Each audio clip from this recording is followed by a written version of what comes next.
Invité de Dimanche en politique, Olivier Faure, premier secrétaire du PS, bonjour. Bonjour. Et député de Seine-et-Marne. Merci d'être aujourd'hui avec nous parce que vous êtes réellement, du coup, au centre de l'actualité de ce nouveau gouvernement, un nouveau gouvernement réactionnaire en forme de bras d'honneur à la démocratie. C'est ce que vous avez écrit hier sur le réseau X. Réactionnaire, vous visez quoi ou qui ?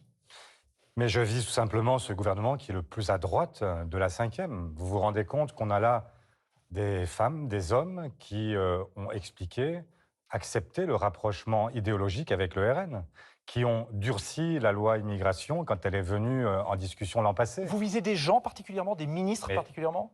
Je ne vais pas chercher à identifier les uns ou les autres, mais enfin, il y en a un qui est quand même le nez au milieu de la figure, c'est Bruno Retailleau, qui lui-même a parlé de régression ethnique, parlant des jeunes qui manifestaient après la mort de Naël, qui a été de tout temps, de tous les combats contre le mariage pour tous, contre l'interdiction des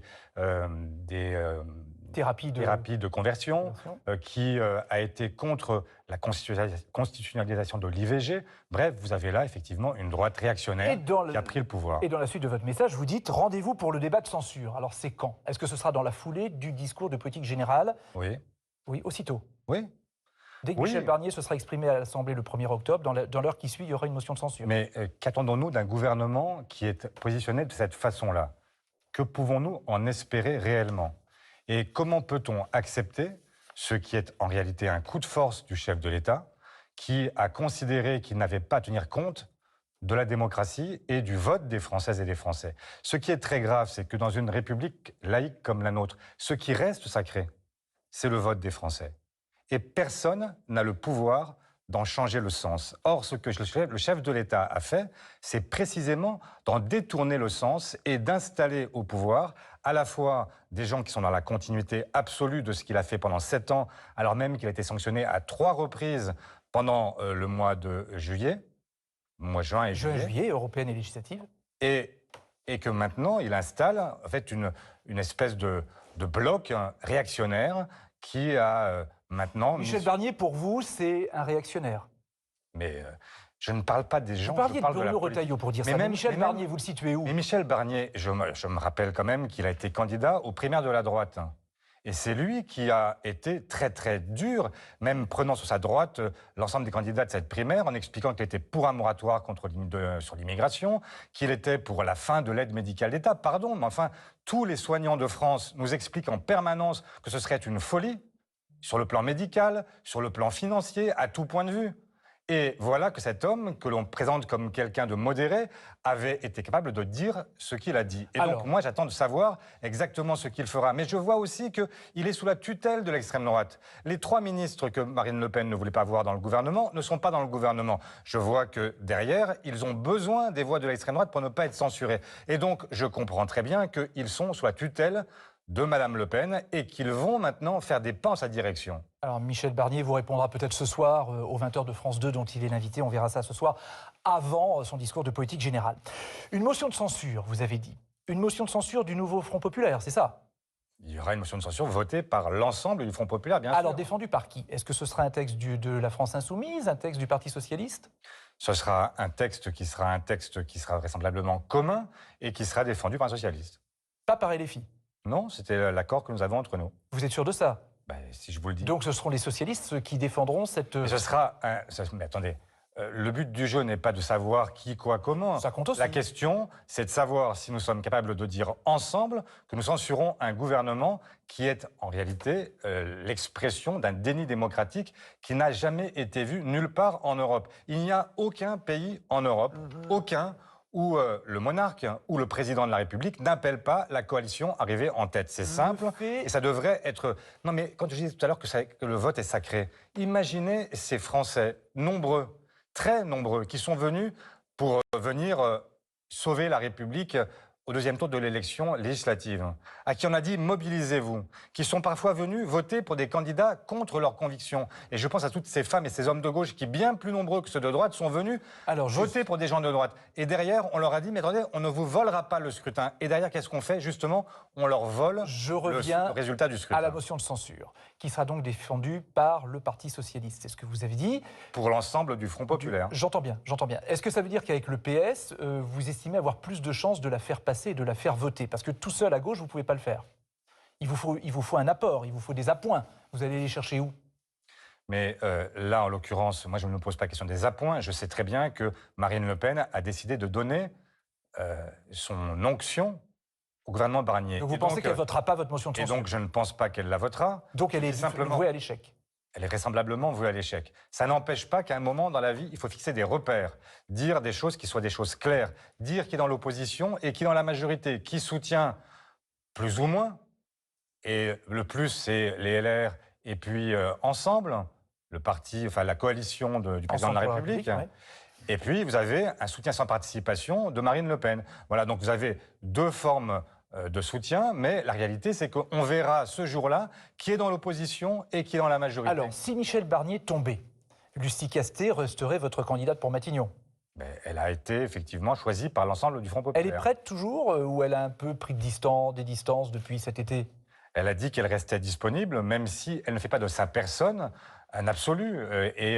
Elle n'est pas, comme beaucoup d'autres, dans une bataille d'ego qui devrait la consacrer uniquement elle. Donc elle est effectivement disponible et elle est une très bonne candidate pour Matignon. Ça ne pourrait pas être Bernard Cazeneuve, de toute façon. Mais attendez. Parce que lui, il serait prêt toujours. Je vois bien l'idée derrière Bernard Cazeneuve, qui a été celle du chef de l'État. Diviser la gauche pour pouvoir laisser penser qu'un homme ou une femme de gauche pourrait être appelé à Matignon. La réalité, quand vous voyez ce gouvernement actuel, est-ce que vous pensez un seul instant que la fable qui nous a été présentée pendant des semaines est autre chose qu'une fable? La réalité, c'est que Emmanuel Macron n'a jamais souhaité mais j'allais dire, ça c'est du passé. Ça, c'est du passé. Imaginons que maintenant, Michel Barnier tombe et Emmanuel Macron dit, bon, ok, je vais proposer fermement, directement Bernard Cazeneuve. Vous dites non? Mais on n'a jamais dit non. On a dit ce que nous voulons, nous, ça n'est pas répondre à la question de qui, mais la question de pourquoi faire. Et donc moi, je jugerais, quel que soit le pédigré, que ce soit un homme, une femme de gauche qui soit nommé par le chef de l'État, ce que je veux, c'est qu'elle vienne en ayant quelques convictions assurées. Par exemple, faire en sorte que la réforme des retraites soit abrogée. Par exemple, faire en sorte que le SMIC soit augmenté. Par exemple, faire en sorte que les services publics soient rénovés. Le programme du NFP aux législatives. Il faut que... Je sais que vous allez emmener sur tout le programme, rien que le programme. Non, parce que c'est là aussi une histoire. Peut-être que vous avez l'habitude de l'entendre chez d'autres, mais je ne vous l'ai pas dit. J'ai entendu il y a 5 minutes avec Bernard Guetta. La réalité, c'est que pendant tout l'été, nous avons répété une seule chose, c'est que nous étions prêts au compromis, mais sur la base du projet qui, effectivement, l'a emporté au moment des élections législatives. Et donc, il est normal que la base du travail soit le programme du NFP, même si nous devons évidemment avoir l'intelligence de concession parce que nous ne sommes pas majoritaires absolus et qu'il faut trouver des compromis. Donc, mais faire des compromis, ça veut dire qu'il y a quand même une base. Et la base de départ, c'est effectivement le projet du Front populaire. Michel Barnier a déclaré cette semaine avoir découvert une situation budgétaire catastrophique. Est-ce que ça annonce des hausses d'impôts, des coupes sociales? En tout cas, les Français, vous allez le voir, s'interrogent. Augmenter les impôts? On n'est pas déjà à 46% en France? Ça va faire que creuser le trou dans nos dépenses et dans nos portefeuilles. L'alliance entre le camp présidentiel et les Républicains connaît ses premiers remous. En cause, des hausses d'impôts qu'envisagerait Michel Barnier pour résorber les déficits. La situation budgétaire du pays que je découvre est très grave. Et ça fait 7 ans que nous baissons les impôts. Il est hors de question que nous puissions rentrer dans un gouvernement ou que nous puissions soutenir à l'Assemblée nationale, puisque je vais redevenir député, un gouvernement qui augmente les impôts. S'il y a hausse d'impôts, ça veut dire quoi? Que les députés du Rassemblement national voteront une motion de censure? Et oui, il est hors de question. Et de toute façon, je pense que ça a déjà été compris, j'espère, par Michel Barnier, qu'on augmente les impôts. Je pense qu'il y a d'autres leviers que l'impôt pour résorber un déficit. Il y a la lutte contre les fraudes, la lutte contre l'évasion fiscale. Mais je pense qu'il faudrait déjà diminuer les dépenses. Ça, c'est le budget Barnier, qui est la même chose que le budget Attal. Là, maintenant, c'est plus des baisses hypothétiques, c'est des baisses réelles. L'aide publique au développement, c'est moins 21%. Le sport, c'est moins 12,3%. On a trompé la représentation nationale. Et à travers la représentation nationale, le peuple français, sur la situation des finances publiques. Les grands patrons ne payent pas, c'est nous qui payons à leur place. Je pense que ça va mal finir et qu'on va tous se retrouver dans la rue et ce sera pire qu'avec les Gilets jaunes. Vous pensez que ça peut se terminer dans la rue, Olivier Faure? Mais je pense que le 1er octobre, quand les syndicats vont appeler à manifester, il y aura beaucoup de monde dans la rue. Vous y serez, vous? Et j'y serai. Parce que ce que l'on entend là est absolument effarant.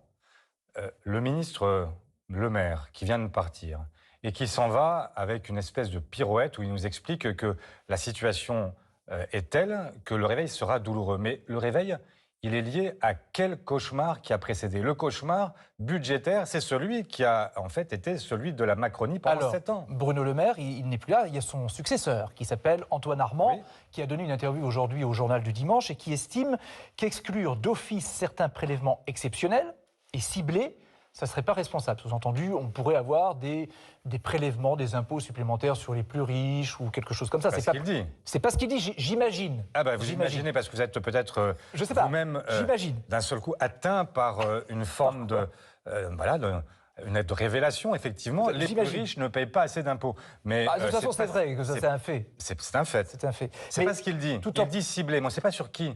Et ce que je vois aussi, c'est que la rumeur publique, c'est de dire qu'ils veulent, alors, mesure très technique que je ne vais pas expliquer maintenant, mais qu'il veut geler le barème de l'impôt sur le revenu. Ce qui aurait pour conséquence de faire rentrer des tout petits salaires dans l'impôt sur le revenu et de frapper très directement la classe moyenne. Voilà, effectivement, une rumeur inquiétante parce que le ciblage, il n'est encore une fois pas sur les grandes fortunes, pas sur les grandes entreprises, il se fait sur les Français dans leur immense majorité. Alors la question est, parce qu'il dit aussi, attention, ça peut être une mesure ponctuelle, mais sur le long terme, c'est d'abord faire des économies. Est-ce qu'à vos yeux, il est possible de faire des économies quelque part ? Il est toujours certainement possible de faire des économies. Par exemple par exemple, sur le train de vie des ministères, etc. Il y a sans doute des possibilités. Moi, je pensais à l'apprentissage, par exemple. Ça a coûté très cher, l'apprentissage. 6 000 € par apprenti. Il y a eu 600 000 apprentis qui ont été financés, j'allais dire, comme ça. Est-ce que, par exemple, cet abattement, ou cette aide, pardon, sur l'apprentissage, il faudrait le supprimer ? Il peut être réduit. Je ne veux pas dire que non, parce que l'apprentissage, c'est utile. Et qu'il est plébiscité, y compris par le monde de l'entreprise. Mais ce n'est pas non plus la solution à tous nos sujets, et notamment pour l'emploi des plus jeunes. Ce que je dis simplement, c'est que bien sûr qu'on peut toujours trouver des économies. Mais est-ce que vous voulez économiser sur l'hôpital ? Est-ce que vous voulez économiser sur l'éducation ? Est-ce que vous voulez économiser sur la justice ? Est-ce que vous voulez économiser sur la police ? Est-ce que vous voulez économiser sur le corps diplomatique ? Bref, où est-ce que vous voulez économiser ? La droite nous parle toujours de supprimer des emplois. Mais où veut-elle les supprimer ? Que veut-elle faire ? L'hôpital, il est, j'allais dire, à l'agonie. C'est peut-être un peu exagéré, mais enfin, les personnels soignants sont exsangues. On a fermé tout l'été des services des urgences partout. L'éducation, mais dans ma propre circonscription, qui n'est pas en fait au bout du monde, qui est juste à 40 km de Paris, il manque des enseignants partout, des classes qui ferment. Est-ce que vous pensez que c'est sérieux ? Est-ce que vous pensez que l'avenir de la France se prépare ainsi ? Donc à l'heure qu'il est, il n'y a aucune chance que vous ne votiez le budget du gouvernement. Ça dépend de ce budget. Moi, je suis Vous attendez encore ? Non, mais c'est pas ce que je dis. Je dis le Parlement doit maintenant agir. Et donc, nous ferons en sorte de faire des propositions, y compris pour trouver de l'argent, parce qu'on nous explique qu'il y a une dette, mais la dette, elle n'est pas venue toute seule. C'est pas simplement, en fait, un cataclysme qui se serait abattu sur la France. Non, la dette, elle est liée au fait que les cadeaux fiscaux se sont multipliés depuis 7 ans pour les plus riches, et donc cet argent qui ne rentre plus dans les caisses de l'État créer de la dette, c'est aussi simple que ça. Et donc, si le gouvernement est prêt à revenir en arrière sur l'impôt sur la fortune, sur la flat tax, s'il est prêt à augmenter, y compris les taux, faire en sorte qu'il y ait un prélèvement sur les revenus exceptionnels liés aux crises, parce qu'il y a des gens qui ont profité des crises, donc ça, crises sanitaires, vous seriez prêt à voter ça ? Bien sûr, non seulement on sera prêt à le voter, mais même à le proposer. Donc nous n'irons pas comme les bourgeois de Calais, la corde au cou, au moment du vote du budget. Nous viendrons avec nos propositions. Nous serons là pour dire voilà ce qu'il faut faire, voilà ce que vous pouvez faire. Et on verra bien à ce moment-là ce qu'ils font. Parce que la réalité, c'est que pour l'instant, la seule religion qu'ils aient, c'est on ne touche pas aux plus riches, touche pas aux riches. En juin dernier est né le nouveau Front populaire. Mais une fois les élections passées, chacun à gauche a tendance à vouloir en tirer les bénéfices et retourner chez soi. Et au Parti socialiste, le nouveau Front populaire ne fait pas toujours l'unanimité. Aux côtés du buste de Jaurès, il tient la vieille maison socialiste depuis 6 ans. Sa mission, sauver le PS de l'effacement. Un jour, je me trouve dans le train. Le type qui est derrière moi me dit « Je vous trouve sincère, j'ai l'impression que vous avez rompu avec un certain nombre de choses au Parti socialiste, très bien. » Il me dit « Mais voilà, j'ai un problème. Est-ce que je peux vous faire confiance ?» L'inconnu du train ressemble-t-il aux militants socialistes croisés aux universités d'été? Sans cette unité, on était au fond du trou. Maintenant, il va falloir passer un peu ailleurs parce que de plus en plus quand même, Mélenchon et une partie de la France insoumise deviennent insupportables aux yeux des socialistes. Dans l'euphorie du 7 juillet où le NFP, arrivé en tête des législatives, c'est bien le leader insoumis qui parle le premier, donne le ton, incarne la gauche. Le président a le devoir d'appeler le nouveau Front populaire à gouverner. Et pour gouverner, insoumis et socialistes mettront plusieurs semaines pour s'entendre. Lucie Castet sort du chapeau le temps d'une belle séquence à l'Élysée. Emmanuel Macron ne la choisira pas, mais Olivier Faure la soutient tout l'été et en fait sa vedette de la rentrée politique. Il y a certains courants du Parti socialiste, ici, des gens qui nous disent que vous n'êtes plus... pourtant, certains nous disent que vous ne seriez pas plus la meilleure candidate pour le poste. Écoutez, est-ce que vous vous sentez moins soutenue qu'avant? Je me sens pas du tout moins soutenue qu'avant. Vous voyez l'accueil ici. Je me sens soutenue par les 4 forces du nouveau Front populaire. La candidate unique du NFP a sans doute entendu susurrer le nom de Bernard Cazeneuve pour Matignon. C'est aussi le moment pour les antiforts de se mettre en scène. La direction nationale du Parti socialiste a choisi la stratégie de la France insoumise qui consiste à être dans le bruit et la fureur. Que la ligne politique du Parti socialiste doit être aujourd'hui redéfinie. À la fête de l'UMA, Olivier Faure tient enfin sa revanche personnelle à l'applaudimètre. Nous avons fait le choix de nous unir. Nous avons fait ensemble le Front populaire. Quant au vieux parti de Jaurès, il gagne une trentaine de sièges à l'Assemblée nationale. Olivier Faure, ça vous fait quoi d'être plus applaudi à la fête de l'Humanité qu'au sein du PS où vous êtes très critiqué dès que vous dites quelque chose, il y a la moitié du PS qui est contre? Écoutez, vous avez des gens qui font du bruit, ils sont peut-être eux-mêmes devenus le bruit et la fureur, mais la réalité... Vos contestataires, c'est les bruits et la fureur du PS. Écoutez, il y a des gens qui aiment le buzz, mais ce que je vois, c'est que je suis soutenu par l'immense majorité des militantes et des militants et qu'ils ont soutenu le Front populaire, qui était la seule façon d'éviter le pire pour le pays et d'avoir, à l'issue du scrutin, l'extrême droite qui gouverne. Et donc, ils sont conscients du fait que, aujourd'hui, si on parle de la légitimité pour un gouvernement de gauche d'arriver à Matignon. Pour quelle raison est-ce que cette légitimité existe? Parce qu'il y a eu le Front populaire et que le Front populaire comprend 4 forces différentes, singulières. Ça ne veut pas dire qu'il y a un alignement sur qui que ce soit. Oui, mais eux, ce qu'ils disent, c'est que même le Parti socialiste s'efface derrière la France insoumise dans ce nouveau Front populaire. Mais quelle erreur de le penser. Quelle erreur. Mais je me rappelle que pendant les élections législatives, on nous a expliqué semaine après semaine que Jean-Luc Mélenchon serait notre candidat pour Matignon. Et vous venez de le voir, vous venez d'en parler, c'était Lucie Castet qui était désignée. La France insoumise était ultra majoritaire il y a 2 ans. Elle était même majoritaire seule au sein de la gauche. Aujourd'hui, nous sommes à 6 sièges d'écart avec la France insoumise, nous les socialistes, et les socialistes, écologistes et communistes sont largement majoritaires par rapport à la France insoumise. Quand Jean-Luc Mélenchon explique que même il pourrait devenir le problème et qu'il est prêt à faire en sorte qu'il n'y ait pas de ministre insoumis au gouvernement pour devenir une solution. Ce n'est pas un aveu de force, mais un aveu de faiblesse. Et pourquoi voulez-vous en permanence ramener obsessionnellement Jean-Luc Mélenchon sur le devant de la scène? C'est pas moi, hein, c'est vos opposants. Hein. Peut-être. Alors, vous faites leur porte-parole. Donc vous dites que c'est eux le bruit et la fureur, en attendant, vous avez dit. Je dis que vos opposants sont le bruit et la fureur du PS. Il y a des gens qui, effectivement, se trompent de cible. Et la réalité, c'est que le Parti socialiste n'est fort que quand il est rassemblé, quand il est uni, et quand il est uni sur de bonnes causes. Et la bonne cause aujourd'hui, c'est de faire en sorte que la gauche puisse gouverner. Et que la gauche puisse gouverner avec celles et ceux qui ont bâti son programme. Vous êtes d'accord, il y a 2 lignes. Il y a quand même ceux qui sont contre le nouveau Front populaire au PS. Ça va se régler au prochain congrès? Mais pour faire quoi? Attendez. Je ne sais pas, mais est-ce que ça se réglera au prochain congrès? Arrêtons-nous 2 secondes, parce que de 2 choses l'une. Soit on casse le Front populaire, et dans ces cas-là, on dit où on veut aller. Moi, je ne veux pas aller avec M. Retailleau. Ça ne m'intéresse pas. Je ne veux pas... Mais écoutez, il n'y a pas de choix possible. Vous voulez gouverner avec qui? Soit vous gouvernez avec la gauche, et vous prenez la gauche avec ce qu'elle est, et parfois, il y a des difficultés que je ne masque pas, il y a des désaccords qui peuvent exister et qui sont parfois profonds, mais il y a aussi un autre choix possible, c'est celui de rejoindre la Macronie et les Républicains. Alors vous dites à vos opposants, allez voir du côté de la Macronie si vous n'êtes pas content. Mais je dis simplement... Qu'est-ce qu'on fait si on veut gouverner? C'est ça que vous leur dites, si j'entends bien. Mais non, je dis simplement qu'il faut être clair dans la vie.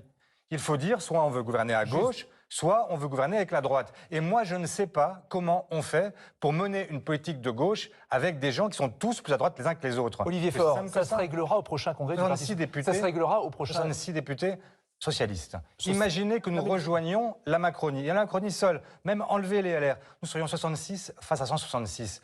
Vous pensez sérieusement qu'on pourrait mener une politique de gauche avec une minorité de socialistes dans un gouvernement qui serait dominé par la Macronie? Ça se réglera, que non. Ça se réglera au prochain congrès du Parti socialiste. Vraisemblablement, oui. Ce sera quand?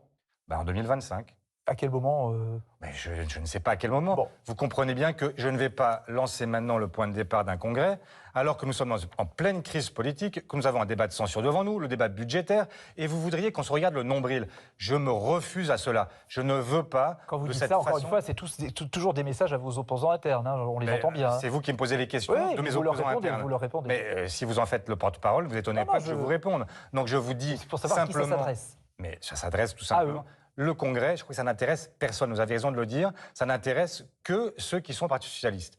Et moi, ce que je crois, c'est que les Français, aujourd'hui, nous regardent. Et ce qu'ils veulent, c'est une gauche combative, une gauche unie, une gauche qui se batte contre ce gouvernement qui, à l'évidence, est à l'opposé de ce qu'ils ont choisi le 7 juillet dernier. Nous retrouvons Sophie Dravinel pour sa carte blanche. Bonjour Sophie. Bonjour Francis, parce que bonjour Olivier Faure. Pour la gauche, il y a l'opposition au gouvernement et au RN aussi. Absolument. Et une petite chose, je ne suis pas la porte-parole de vos opposants, je préviens déjà. Le RN a mis la pression sur la constitution du nouveau gouvernement. Et pourquoi est-ce qu'ils arrivent, en conclusion, à se faire entendre, eux et pas vous? Mais parce qu'il y a un choix. Il y a un choix qui a été fait par Emmanuel Macron, qui est un choix de préserver son propre bilan. Donc, il ne pouvait pas prendre... Il a préféré le RN à la gauche. Il a préféré avoir une solution avec les LR qui lui permette de préserver la réforme des retraites. Monsieur Retailleau était même pour aller plus loin, puisque lui, il voulait même un départ à la retraite à 65 ans. Ouais. Et donc... vous avez là des gens qui partagent le même point de vue sur les retraites, qui partagent le même point de vue sur les questions migratoires, qui partagent le même point de vue sur la politique fiscale. Et donc, il a fait un choix qui est un choix politique. Ça n'est pas un choix d'opportunité ou je ne sais quoi qui serait lié au hasard. Il n'y a pas de hasard. Non, il n'y a pas de hasard. On verra justement par la suite. Le barrage républicain a fonctionné aux dernières législatives. Est-ce que vous diriez, comme Émeric Caron, que c'était le dernier, qui est un député insoumis, que c'était le dernier barrage républicain? Raphaël Glucksmann le dit aussi, ou le laisse entendre ce matin. Ce que je dis, de la même façon, c'est que la réalité, c'est que ce sera très difficile la prochaine fois d'expliquer à des gens de gauche... Difficile ou impossible? Ou est-ce que vous dites que c'est terminé? Moi, je me battrai toujours pour empêcher l'extrême droite d'arriver au pouvoir. Donc, je serai toujours un artisan et un partisan du Front républicain. Alors, simplement, ce que je dis, c'est que pour être entendu, encore faut-il que les gens n'aient pas le sentiment d'être dans un marché de dupes. Vous continuerez à appeler au Front républicain? Mais je suis de toute éternité un républicain, je le resterai. Ça fait partie de ce qui me constitue et de mes convictions les plus profondes. Alors justement, à propos... Mais ça ne veut pas dire que je ne me bats pas aujourd'hui, parce qu'il y a aujourd'hui, évidemment, des gens qui ont mis fin à la tradition républicaine en nommant pas le Front populaire et en faisant en sorte de faire un bras d'honneur, effectivement, à ce Front républicain. Alors justement, sur l'extrême droite, François Ruffin, au sein du NFP, se bat pour essayer de convertir les électeurs de l'extrême droite. Est-ce que vous suivez sa stratégie, celle de François Ruffin? Pour les ramener vers la gauche. Non, mais je crois que François Ruffin a raison sur un point, c'est que nous ne devons pas cesser de parler à ces gens qui sont partis voter pour l'extrême droite. Y compris comme il le fait. Y compris, chacun le fera comme il le voudra. Ce que je dis, c'est que nous ne pouvons pas rompre avec cette partie des Français qui expriment à travers leur vote de la colère, de l'exaspération, de l'incompréhension, le sentiment que les élites de ce pays ne prêtent plus attention à ce qu'ils sont, ne comprennent pas ce qu'ils vivent. Et donc oui, il faut leur parler. Et moi, je souhaite aussi leur parler. Je souhaite aussi Alors que nous justement, retenions... si vous souhaitez leur parler, est-ce que s'il est aujourd'hui, il a quitté LFI, il est aujourd'hui accueilli par les écologistes, si ça devait ne pas durer, est-ce que vous iriez jusqu'à lui dire bienvenue au PS, dans le groupe du Parti socialiste? Je crois qu'il n'a pas souhaité rejoindre le groupe socialiste. Vous lui avez donc proposé? Je le respecte. Vous lui avez proposé?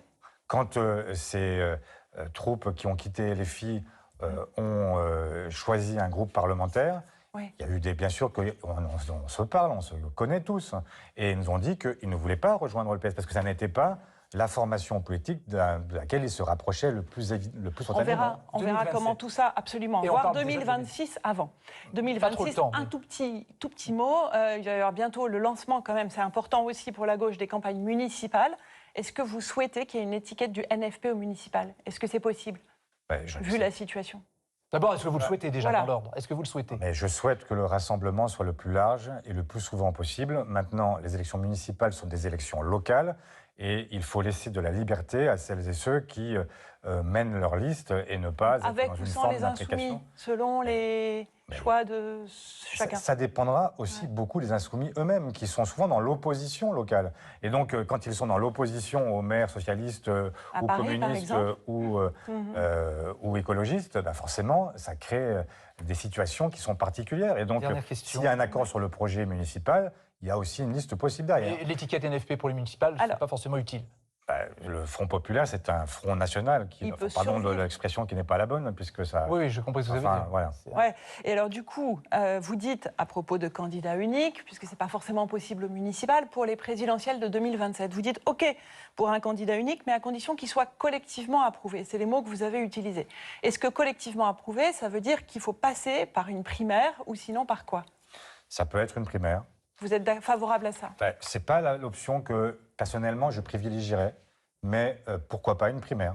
Ça peut être une primaire, ça peut être un comité des sages, ça peut être une conciliation citoyenne, ça peut être toute forme de mécanismes qui permettent d'arriver à un choix qui soit un choix collectif. Une primaire populaire. Une primaire populaire, si vous voulez. Ce que je dis simplement, c'est que je ne veux pas que quiconque puisse croire qu'il puisse s'auto-proclamer candidat à l'élection présidentielle au nom de la gauche. Merci, ça n'existe pas. Merci, Sophie. Un mot sur les retraites pour terminer, Aurel Kesque-Sauzon, parce que le texte déposé par le Rassemblement national a été validé par le bureau de l'Assemblée nationale avec les voix de la gauche pour un retour à 62 ans. C'est le principe, on ne connaît pas encore les détails. Les députés socialistes pourraient-ils voter le texte du RN? Vous voyez d'abord que nous avons, cette semaine, à plusieurs reprises, accepté la recevabilité de textes qui n'étaient pas des textes qui étaient des textes que nous proposions nous-mêmes. Les restitutions de LFI ou les Exactement. retraites du restitution RN. de LFI ou retraite du RN. Est-ce que nous l'avons fait à chaque fois parce que nous respectons le droit. Non, mais c'est important parce que on reste, mais quand même l'idée que le droit c'est le droit, que la loi c'est la loi et qu'elle vaut pour tous, chacun devrait prendre exemple sur ce que nous faisons aujourd'hui. Est-ce que les députés socialistes pourraient voter le texte du RN pour un retour à la retraite à 62 ans? Alors, comme le RN est dans une forme d'opportunisme sur cette question-là, nous ne voterons pas la proposition du RN, mais le mois suivant, dans une niche parlementaire, il y aura un texte qui sera approuvé par l'ensemble du NFP et qui permettra d'abroger la réforme des retraites. Merci Olivier Faure d'avoir accepté notre invitation dans Dimanche en politique.